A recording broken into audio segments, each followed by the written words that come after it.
This was inspired by a comment I left for Tom Bilyeu's video, Society is a Ponzi Scheme, warning on population collapse and hopeless generation, and interview with Eric Weinstein. Link to the video in the description. This video is so damn painful to watch. But we powered through anyway. The truth of the matter is that these problems began in the turn of the century around 1910, with the climax being the Great Depression. And I don't even feel like explaining it all, because I just don't.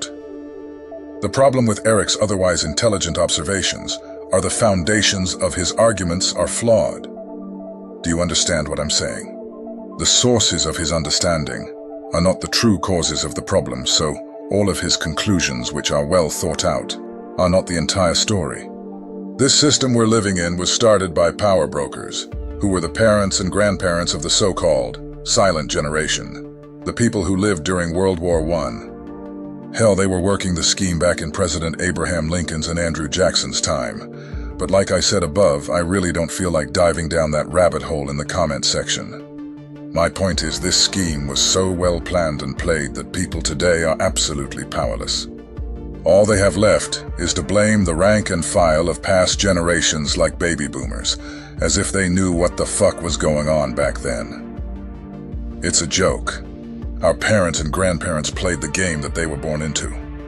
The only thing they were guilty of was believing in the institutions they were taught to believe in.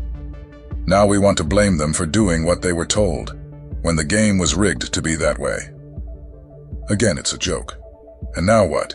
You think the weak, sick, brain-fogged, emotionally handicapped and childish generation today is somehow gonna make things better? You gotta be fucking kidding me. No. The best thing that could happen right now is a massive solar flare that takes out all power around the world, leaving us to have to start all over again. Maybe if we had to hunt for our food and grow our own veggies, we might actually get our humanity back that we're all so sure we lost. Or maybe this whole society was flawed from the beginning of the so-called good old days, and what we're living through is just the obvious conclusion to a corrupt system.